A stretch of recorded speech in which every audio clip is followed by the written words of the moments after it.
Welcome to Politics Done Right. I am your host, Egberto Willies. This is a progressive program that will take the mystery out of politics. This is the program that will encourage you to make sure government becomes we the people. Whether you are liberal, progressive, conservative, or otherwise, you get to air your point of view. We are an independent media outlet that, unlike mainstream media beholden to corporations, we only owe allegiance to you. Remember, you can also send me a tweet at EGBERTOWILLIES. That is at Egberto Willies. Let us engage. It is Politics Done Right. Well, folks, welcome to one more edition of Politics and Right. I'm Egberto Willies, your host. Thank you so kindly for being a part of the show today. We are going to have, as usual, a wonderful show for you today. Actually, today we're going to get into some business now. We are going to get into some important stuff. If you're just joining us, please remember to go ahead. If you are on YouTube, give us that thumbs up. Let's make sure that algorithm is working. If you're on Facebook, go ahead and give us that like. If you're on Twitch, go ahead and give us that like. If you're on Twitter, go ahead and share. How do you do that? You know, handle for Politics and Right is like at Egberto Willies, at Egberto Willies on Twitter. And of course, you can just do your regular shares on all the other platforms. Welcome aboard, Maywood. Welcome to the show. E2247, welcome aboard. Maywood says, hello everyone from Long Beach, California. E2247 says, COP26 yesterday, day 3 was Climate Finance Day, where world leaders and private sector executives announced new climate targets for climate finance. And Eric Hayes says, high Al can be dangerous. High Al or high AI? Which one do you mean? I don't know what you're talking about. Let me know which one do you mean. Greta Indigenous Environmental Network and Greenpeace crashed the offsets panels on carbon offsets, calling offsets out for greenwashing. We all know that. So anyhow, folks, what's the program going to be about today? Let's go ahead and get busy and putting that up on the screen. Program today says, a lying Republican on all, meaning on everything. An economist on deficit lie. Private sector owned supply chain failure. Let's not allow the fall. One of the reasons I'm graphic in the title is because I want the false narrative that we are all getting on TV to cease. I want you to not believe that false narrative. Again, those of you that are just showing up on YouTube, please go ahead and throw that thumbs up. Those of you that are on Facebook, give us that like. Twitch as well. Twitter, go ahead and follow at Egberto Willies.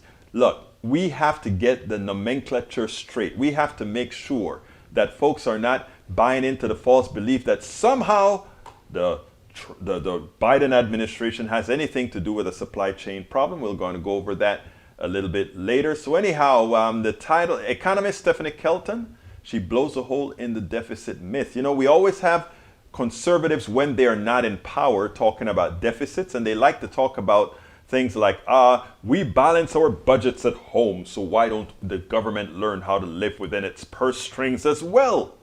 And you know, we'd like to live within our purse strings as a government, but to live within the purse string as a government also requires that you are willing to charge those people who benefit the most from your system, your economic system, to pay their fair share into the economic system. You would expect that, right? That is what we want.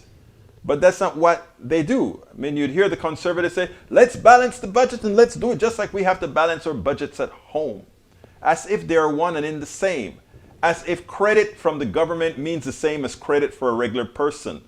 The truth of the matter is, they know better. And you know how we know they know better? Because when they are in power, they spend like money is going out of style, but they don't do it the way the Democrats and progressives spend money. Democrats and progressives spend money to say, let's uplift that person. Let's make sure that person has a college education. Let's make sure that person can go to school. Let's make sure that that person can eat. Let's make sure all these good things that government can do for people. Let's do it. But when Republicans are in power, their way of spending money is to say, let's give back all those taxes that would otherwise be paid by those who most use our economic system to go scotch-free. That's their way of blowing the budget. But then they continue to spend, they continue to give benefits to the corporate structure, right?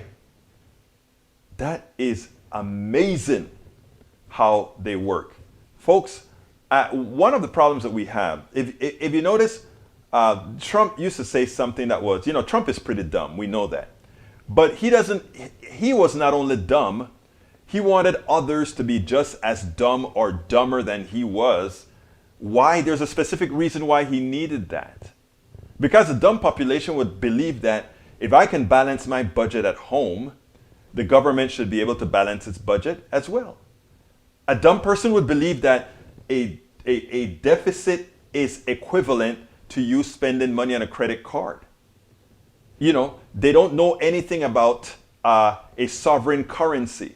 They don't understand the creation of money. They don't understand how you create, how one would create debt or no debt, how one would create money out of air, which is what we do. People have a tendency to believe money is backed by gold. I always have asked people this. People always say, when we're in dire straits, we want to have some sort of hard currency. We want to have gold. And you have all those charlatanes out there on the internet telling you, oh, times are going to be hard. Inflation is coming.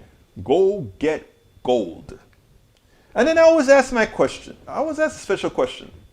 If you go get gold, what are you going to do with gold? What are you going to buy with gold? You're going to go to the bread maker and say, here, take a piece of gold for give me that bread. Gold only has value if we decide that we want to give gold value.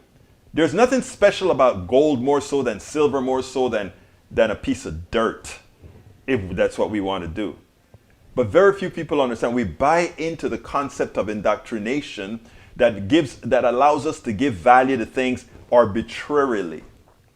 And until we understand the reality of money, the reality of credit, and how things work, we will continue to be in the predicament that we are in. We're just a few of the people control our economy because they make us believe that things can only be the way they are right now. Eric Hayes says, the government lies. Well, I'm not going to tell you that the government doesn't lie, because people in the government lie. They are just people, just like people in corporations lie. People in the private sector lie.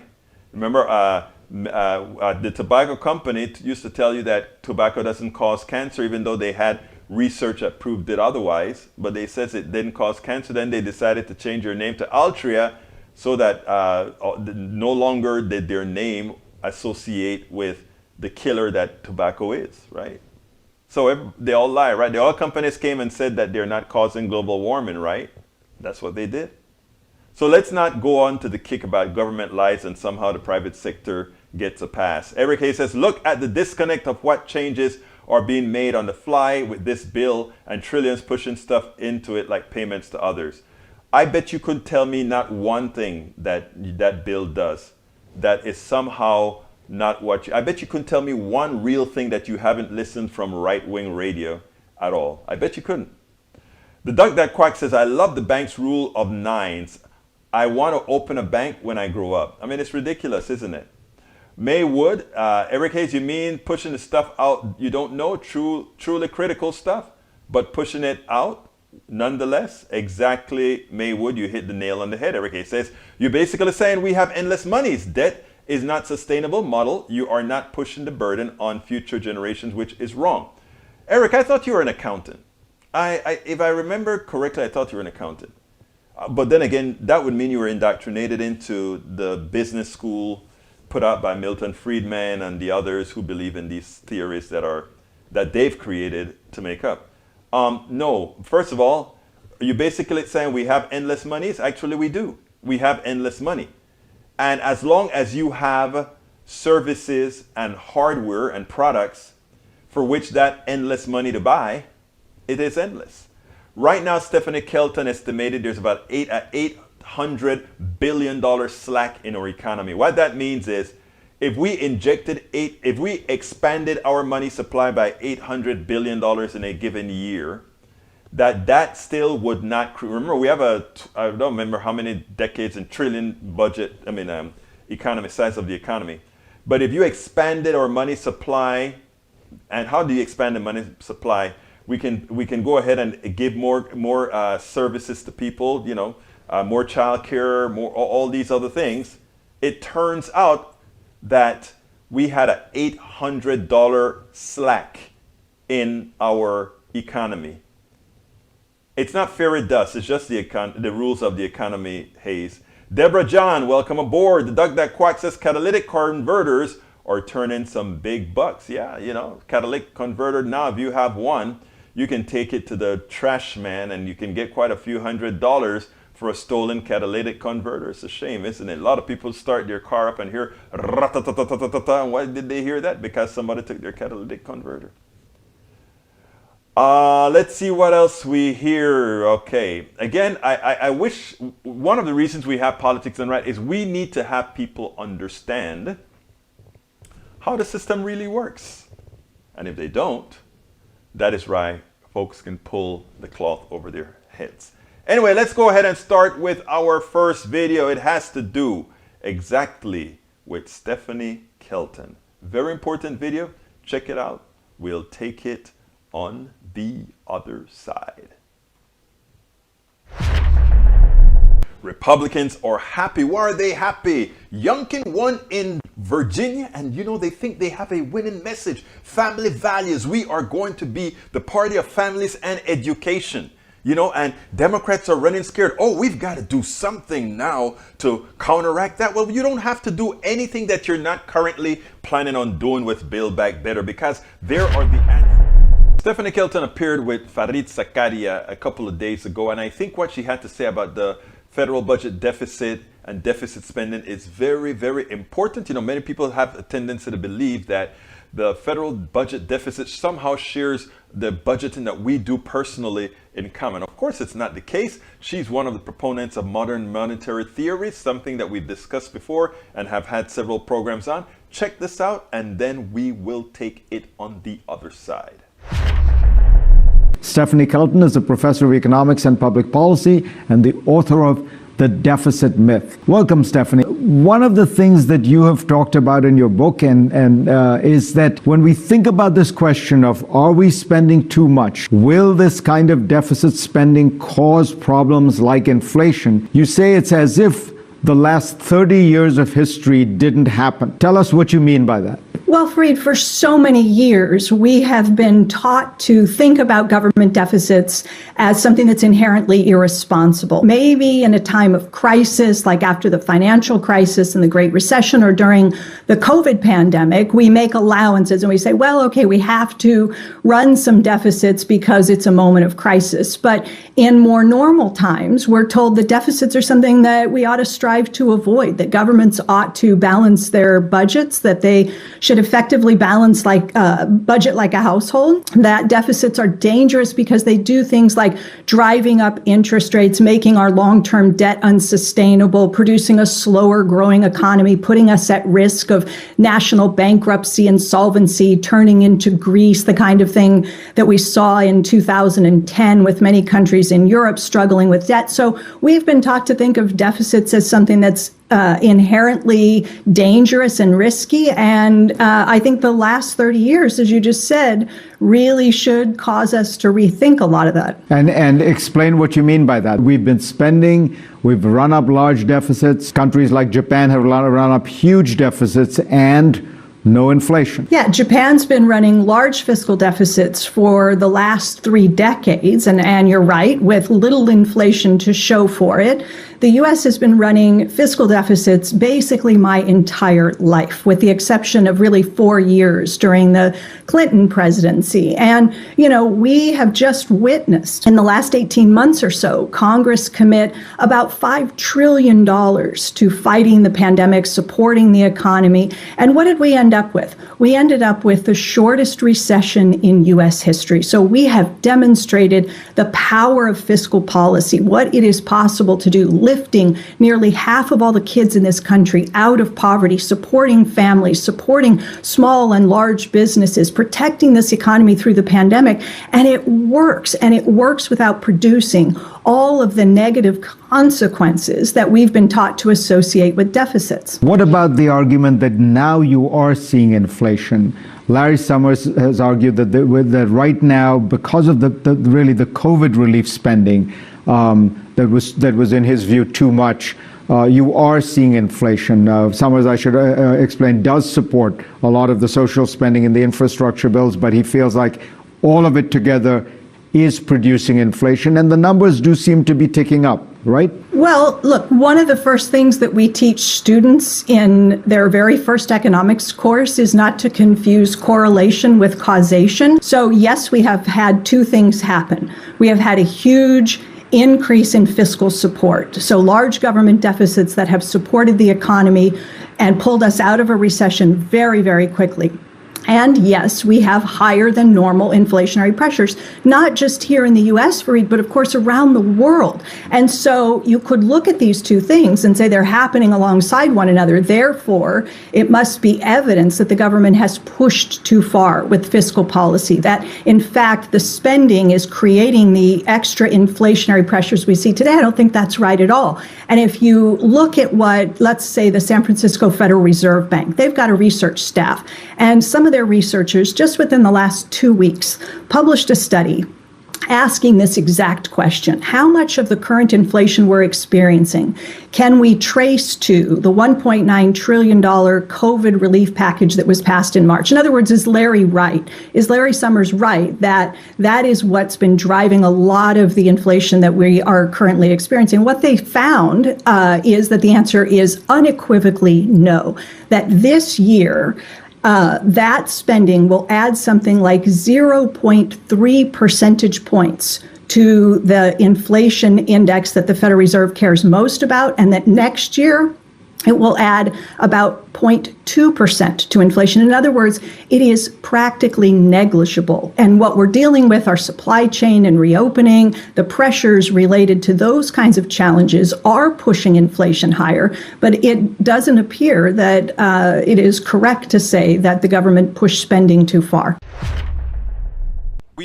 Do not conflate correlation with causation. Do not do that. And that is exactly what she's saying. The inflation today is caused by many different factors. When it comes to oil, let's remember one important fact. A very important fact is the following. There is never a shortage of oil.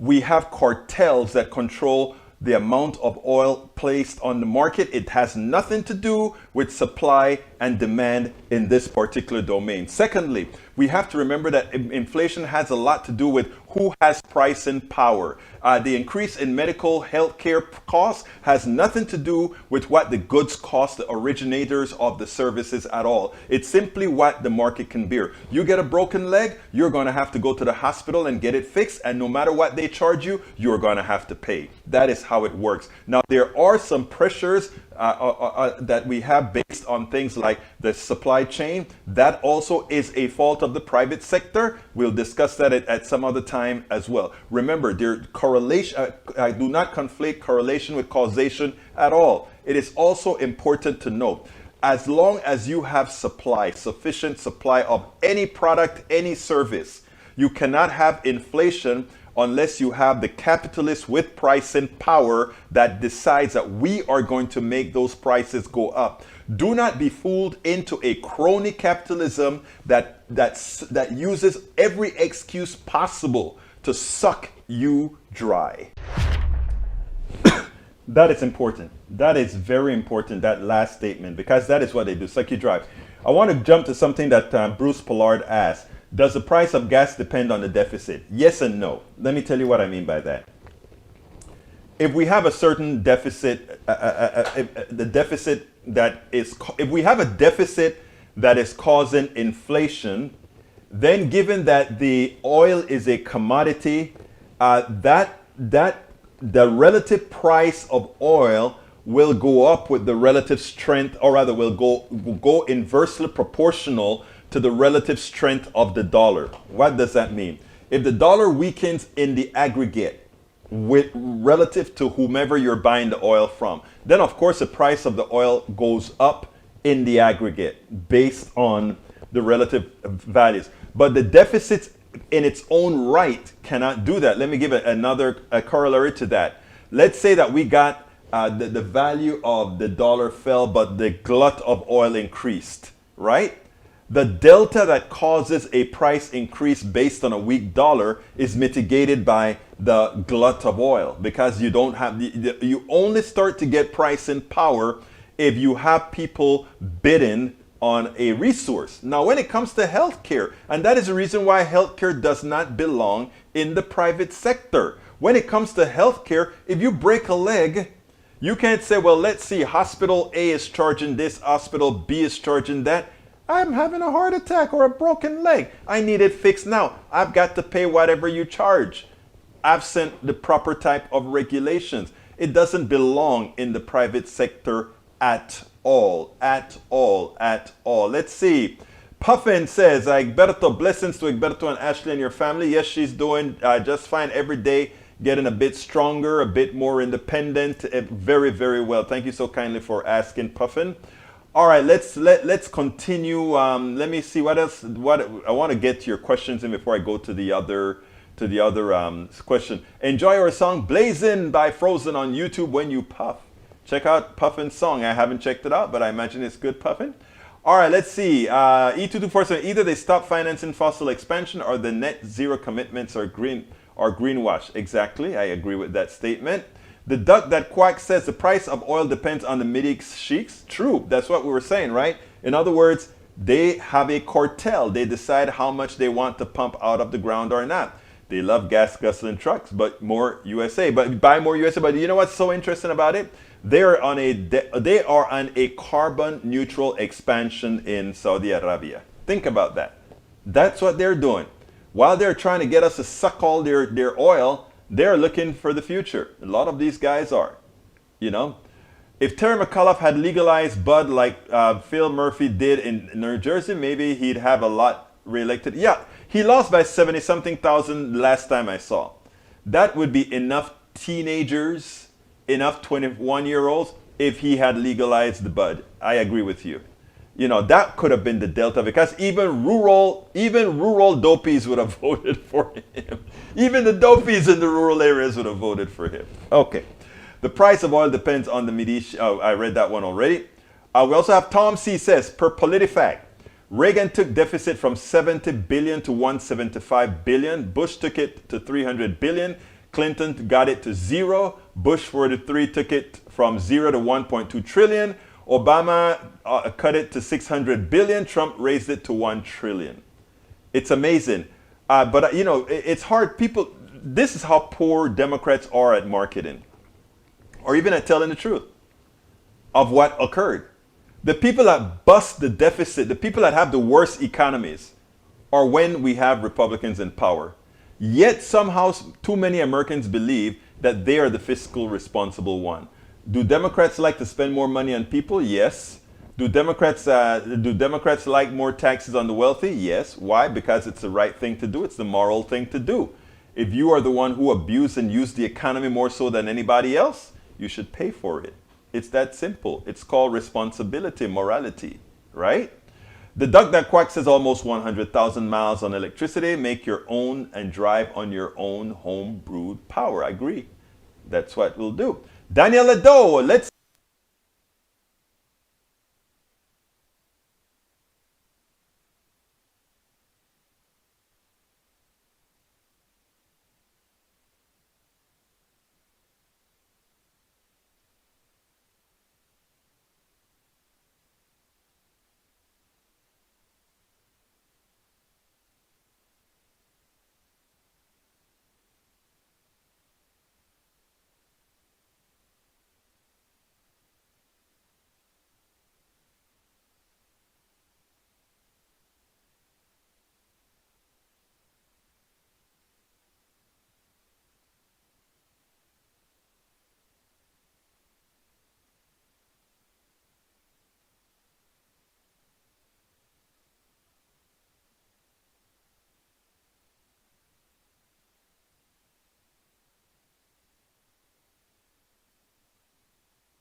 When did it go out?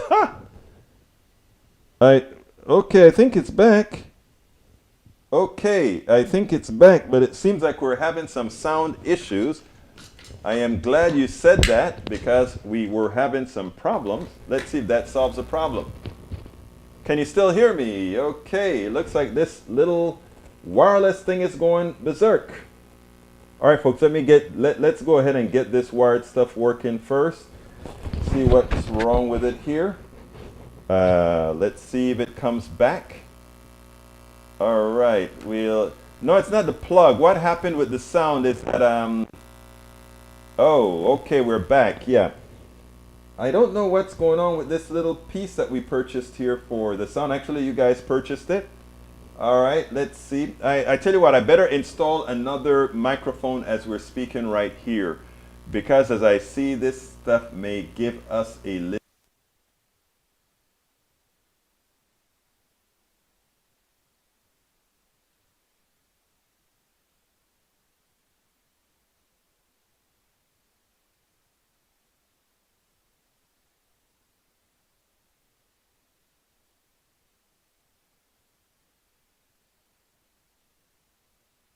That microphone is working.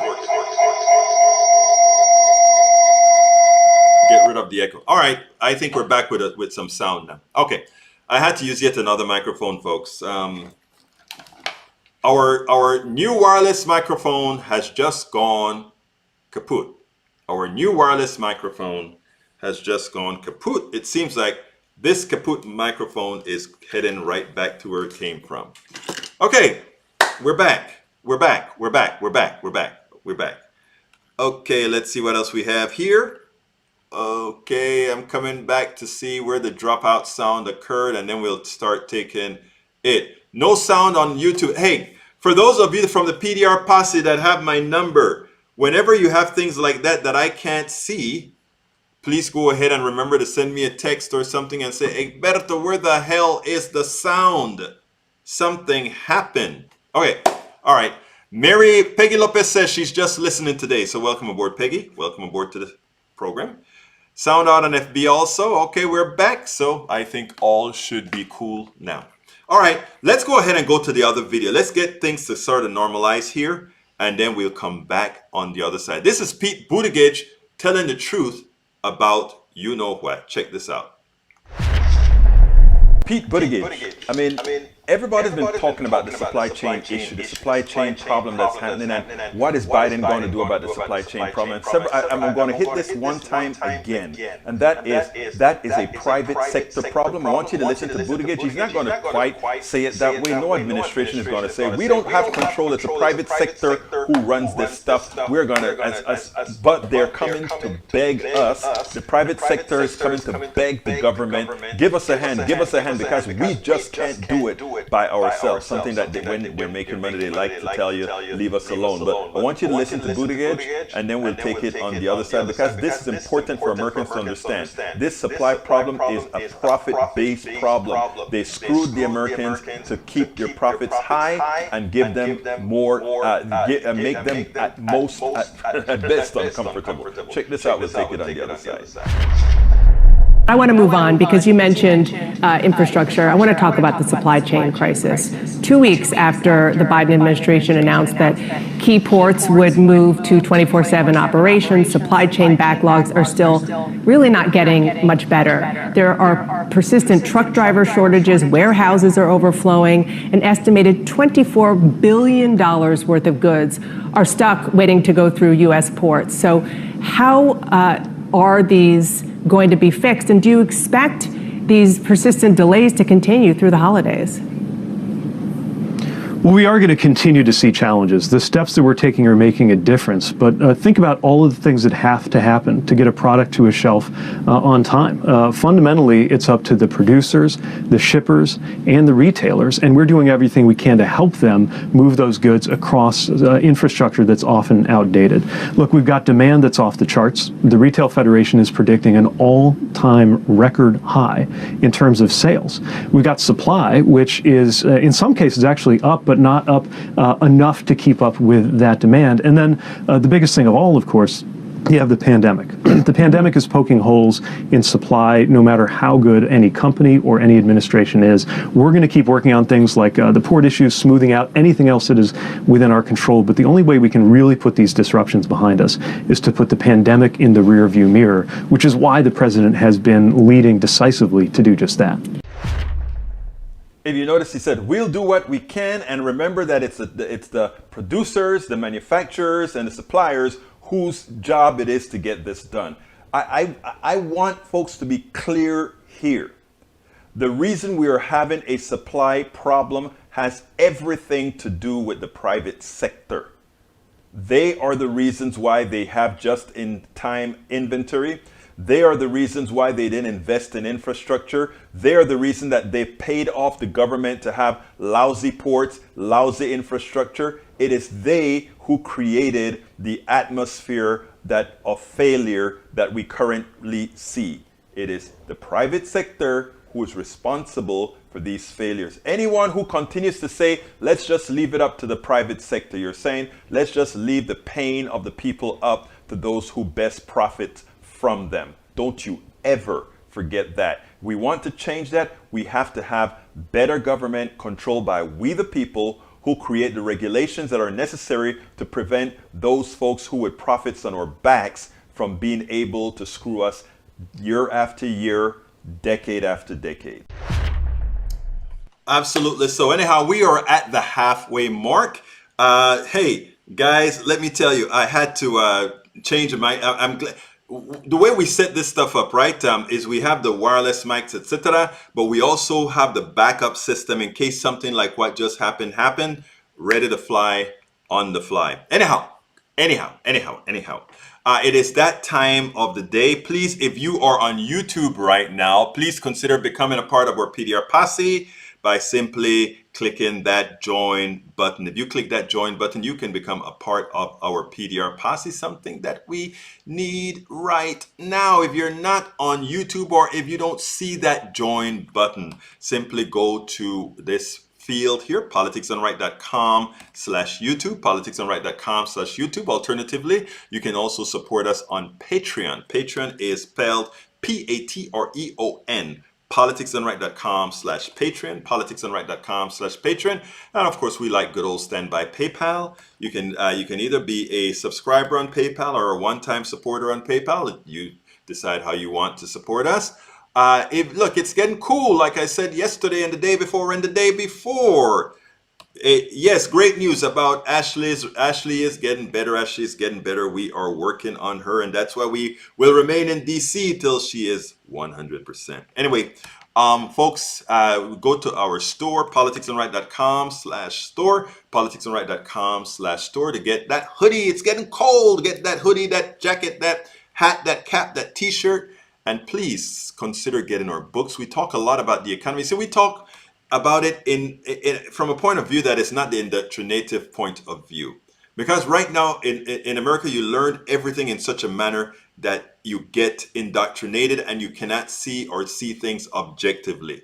So consider getting our books. You'll learn about the economy objectively, learn about farmers, all that good stuff objectively. And then in the last book that I wrote, How to Make America Utopia, sort of a start as far as how can we create a system that is great for us all. politicsdoneright.com/books. Please consider going there. The catch all for all the different methods of supporting us is politicsdoneright.com/support. Yes, Linda Jo Kessinger, she is doing better. I mean, it's like it is a miracle as far as I'm concerned, based on what I told you, what things were like in the beginning to how they are now. I am a happy camper, as you guys all know. As you guys all know, a very, very, very happy camper. Grab my I like that that thing that you just did, Puffin, but I won't repeat it. I can't repeat it. Anyhow, we have some other videos that I want to show you. Okay, and this one now has to do with this one kind of really got me upset.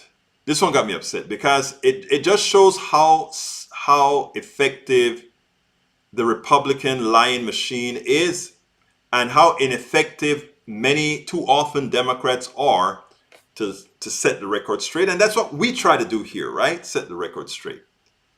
But I'm going to play the first one and then the second one because I think you'll get my drift. Let's check it out and then we'll take it on the other side.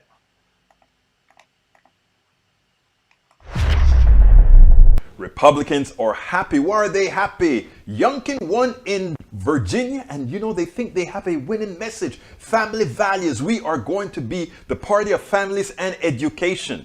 And Democrats are running scared. Oh, we've got to do something now to counteract that. Well, you don't have to do anything that you're not currently planning on doing with Build Back Better, because there are the answers to many of the problems that we have. And you know what? Kevin Brady gave an interview today to Stephanie Rule that should make us all happy, and we should take this interview and plaster bits and pieces of it to show exactly what the party is all about. Family value, my you know what. Check this out. We'll take it on the other side. Congressman Kevin Brady. He's a Republican from the state of Texas and the ranking member of the Tax Writing Ways and Means Committee. When it comes to monetary policy, that is on the Fed. I know you think the Biden administration is dropping the ball. They need to pay attention to inflation. What does the Fed need to do? Yeah, so I think one, stop making things worse. They've really been in denial. I get frustrated with the Fed because I think they've been in a big denial about the labor shortage for way too long, certainly about inflation. I think they're trying to sell this transitory, but it doesn't feel that way. So what do you want them to do? Now, so one, stop making it worse would be the first thing. I think this tapering's a little bit of a help, but in truth, they're still pushing Congress to go big on more stimulus spending, and they're not addressing the labor shortage in any way. I get frustrated because COVID isn't the problem with inflation or the labor shortage. That was already present in the economy in a bad way before the Delta variant showed up. But in this new spending package, for example, beyond over $1 trillion of crippling tax hikes, including on small businesses, there are a couple programs that actually discourage Americans from reconnecting to work. The new child tax credit will no longer be tied to earnings, so it becomes a welfare program. Why does that discourage people? Hold on a second. Why does that discourage people from going to work? Here's an example. Yes. I can afford hold on. I can afford childcare. It's very, very expensive in the United States. Because I can afford childcare, I can go to work. With the expanded child tax credit, people will be able to pay for childcare in this country so they, in fact, can go out and work. If I'm only making minimum wage. Yeah. So actually, Stephanie, they're not. Two new studies, one that shows the child tax credit for COVID was spent mainly on retirement and savings. Not a bad thing, but not its intended purpose. Secondly, it didn't reach 9 out of the 10 poorest Americans who don't work, who don't have tax records, who don't know how to interact with the Treasury and the IRS, and so it even missed its mark there. Here's the challenge: is if hold on a second. It didn't. Hold on a second, sir. It didn't exclude those people. If those are people who don't currently file taxes, if they don't communicate with the IRS, it hasn't reached them yet. It's going to take some time to get the process to work. It's not that they were excluded. But right now, 9 out of 10 are not getting help. Secondly, do we really, at a time we desperately need workers, are we smart to send about 1.5 million people exiting the workforce with the child tax credit no longer tied to earnings or work? This is not the time to be erecting barriers to reconnecting the jobless to a job, just the opposite. Well, one could argue it's always a good time to lift children out of poverty. I want to talk infrastructure because Stephanie, Democrats. That's the point. It didn't lift it out of poverty. What did, though? The Tax Cuts and Jobs Act by Republicans lifted millions out of poverty within a year of being put in place and drove wages up to pay for childcare, for example, among Hispanics, Blacks, women, disabled, in a way we didn't see at all the last time Joe Biden was in the White House. First of all, the Congressman, Representative Brady from Texas, is a liar. The fact of the matter is the rescue plan brought 50% of kids out of poverty. That is a statistical, mathematical fact. That is a lie that he stated there. And the tax cut that they give, the tax cut scam that we had from Donald Trump, did not do and bring people out of poverty. A rising economic system brought more people out of poverty, not that they did something, because most of the money used by the tax cut scam from Donald Trump went into buyback stocks, which means make rich people wealthier, and it gave very little to everybody else. And as prices had increased before the COVID started, people were simply paying that extra money that they got from that little tiny tax cut that a few people got into higher healthcare prices. Do not believe the Republican lie. But Democrats cannot let what Brady just said go unanswered. In fact, they should tag him with that. First of all, he points out that there is a labor shortage. So let's screw Americans. There's a labor shortage. Those private sector people need to have people to work. So therefore, if we, the government, make sure that kids are not poor, if we, the government, give people a stipend just so that they can survive and go to get a job, that somehow many of them are simply going to stay home, and therefore we cannot force them to work. Understand, the family values person says we don't give a damn about families. We only care about business. We don't want to give them social services because business need them. And if we give them social services, they will have a choice. And if business really want them, business has to pay more than social services are willing to provide to keep them sustainable. Understand it. Now, I am not an expert in narrative, but Democrats, if they really want, can hire experts in narrative and turn those two statements that Kevin Brady makes. We cannot give people money because it'll hurt the businesses. We want to enslave the American people to business. So no help from we the people, no help from we the people so that you can work for government for cheap. The second thing that he implies is that, we need to make sure that you can hire these people on the cheap, because the only way you will get them to work for you is if you pay them more than what they can get in services that they will have the choices to earn more based on what the market, everybody like to talk about what the market will bear. So folks, it is so important going forward. Do not allow this to go unanswered. Democrats, if they do not answer this is the losing mechanism. But Kevin Brady gave them the pathway to not only victory, but to a landslide in 2022. Absolutely so. But before we get busy, I want to say welcome aboard. Welcome aboard, El Señor John Francisi. John Francisi, welcome to Politics Done Right. You are the newest member of our PDR posse. Folks, why don't you guys follow John Francisi? Click that join button on your YouTube channel. And if you don't see that join button on your YouTube channel, consider clicking politicsdoneright.com/YouTube, which I'm throwing into the feed. Or if you want to see all the ways in which you can support us, politicsdoneright.com/Patreon, Patreon. Anyhow, so as you can see, that is what he did. That is what he did. He went ahead and said, oh, well, the Trump tax cut somehow helped. It is a bald-faced lie. Please remember that. But worse, to come out and say that the rescue plan helped nobody. It's a lie when everybody has the stats. The government has the stats. Brady has the stats. He has no problems lying to you. How then can you ever believe him? We have another piece to play for you. Brady again. I think this one is even more comical because, we've always talked about taxes going to the rich. That's what the Republicans do. But now he's turned it on us.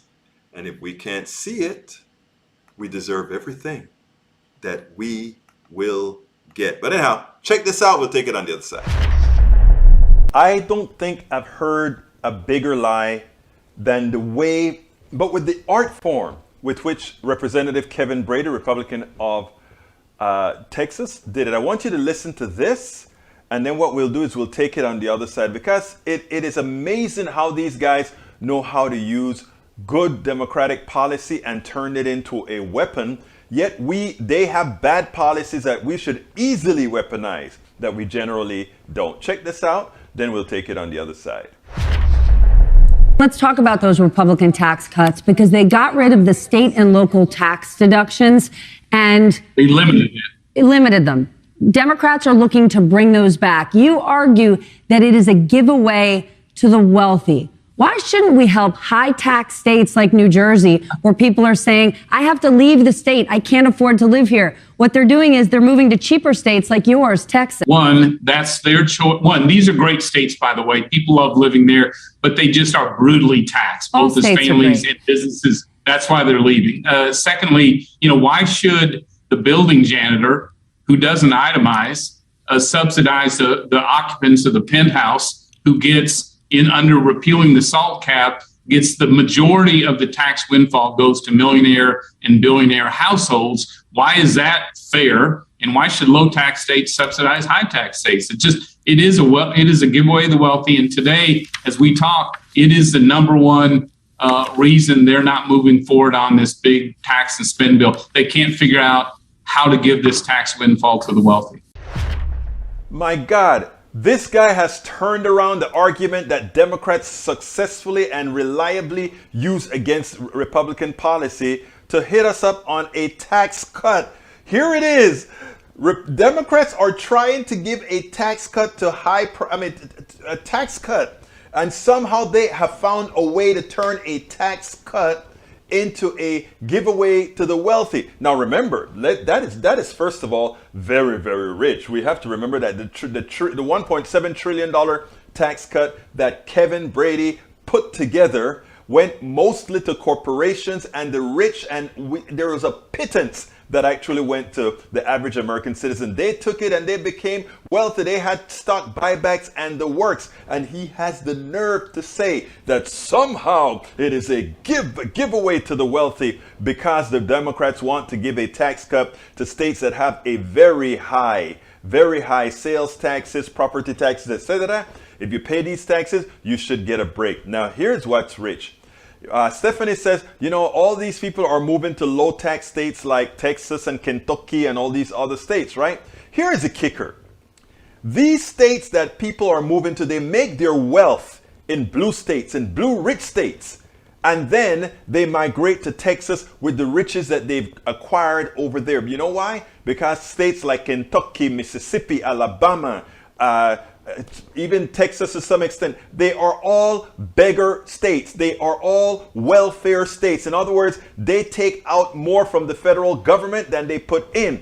In other words, what are we saying? We're saying blue states are subsidizing those red states that they claim people are running to because they have lower taxes. They have lower taxes, and who's subsidizing them?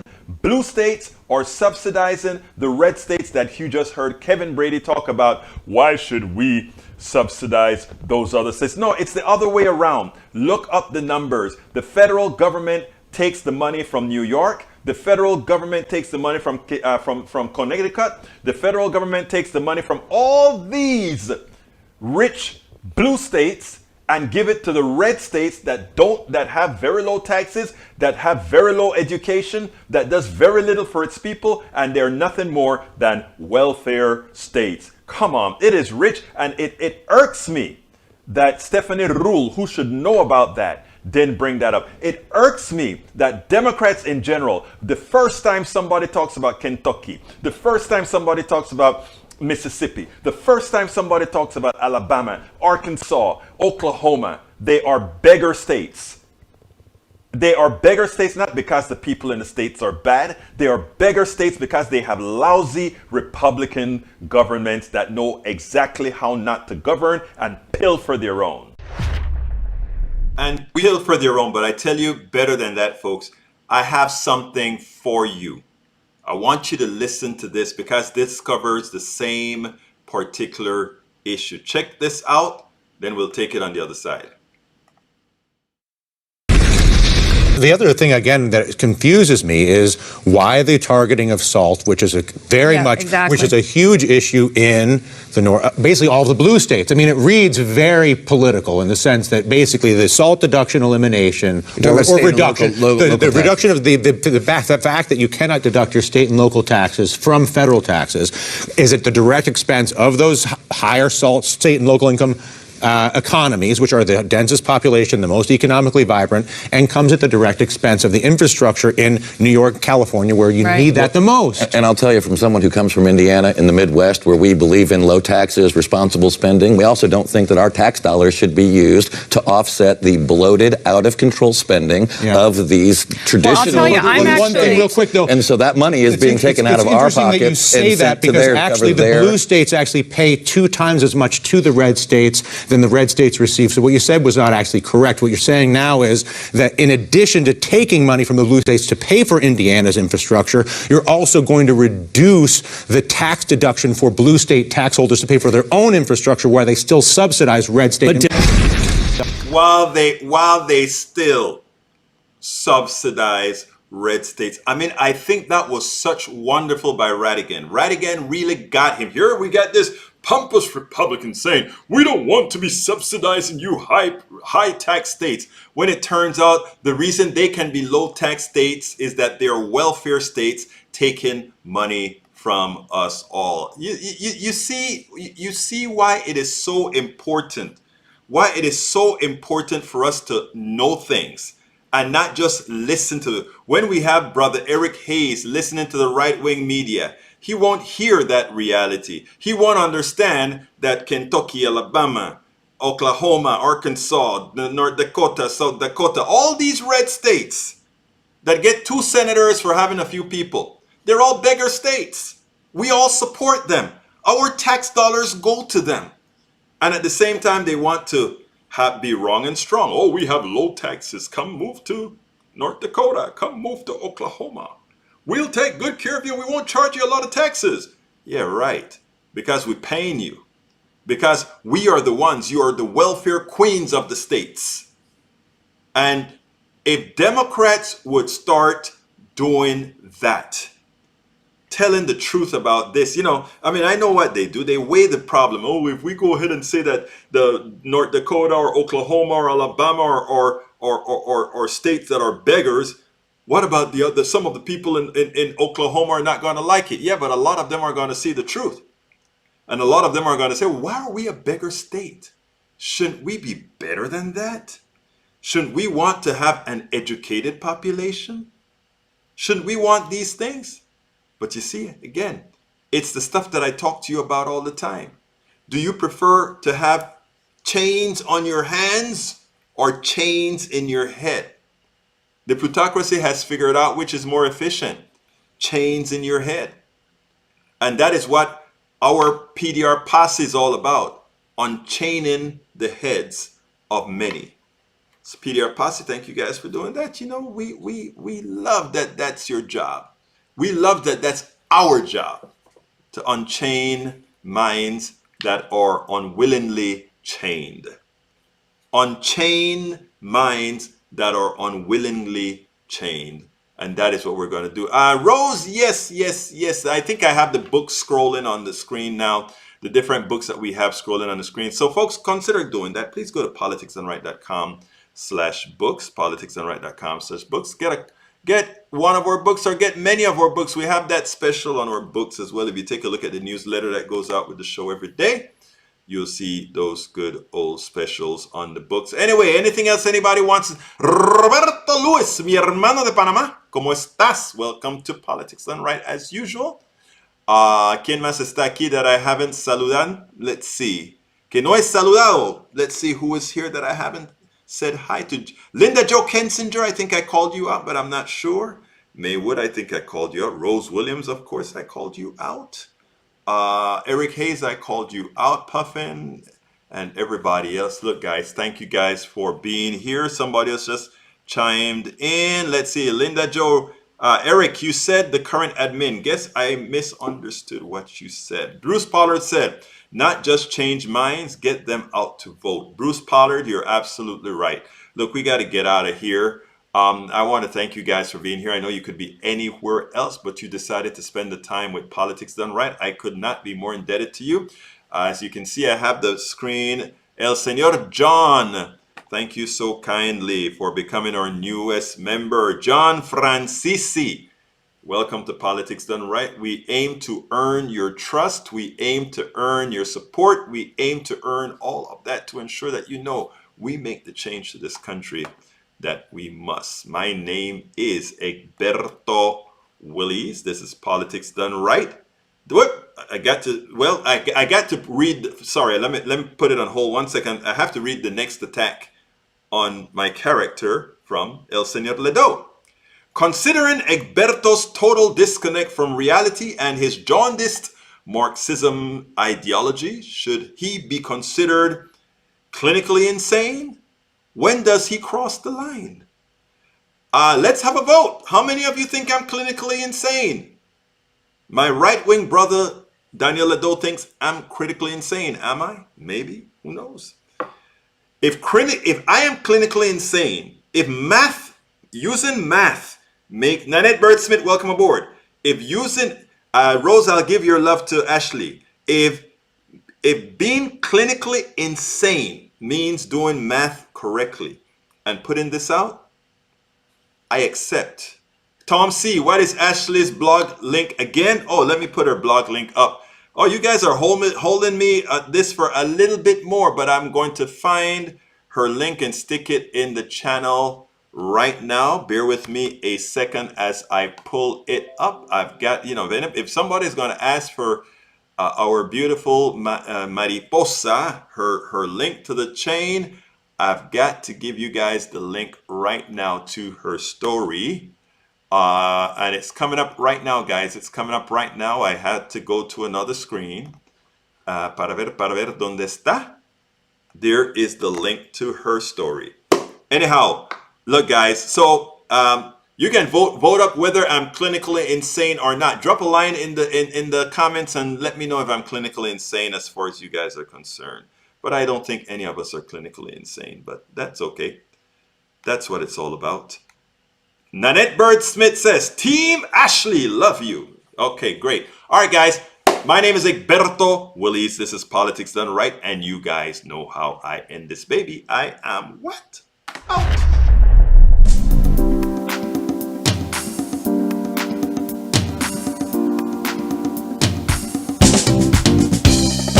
Welcome to Politics Done Right. I am your host, Egberto Willies. This is a progressive program that will take the mystery out of politics. This is the program that will encourage you to make sure government becomes we the people. Whether you are liberal, progressive, conservative, or otherwise, you get to air your point of view. We are an independent media outlet that, unlike mainstream media beholden to corporations, we only owe allegiance to you. Remember, you can also send me a tweet at EGBERTOWILLIES. That is at Egberto Willies. Let us engage. It is Politics Done Right.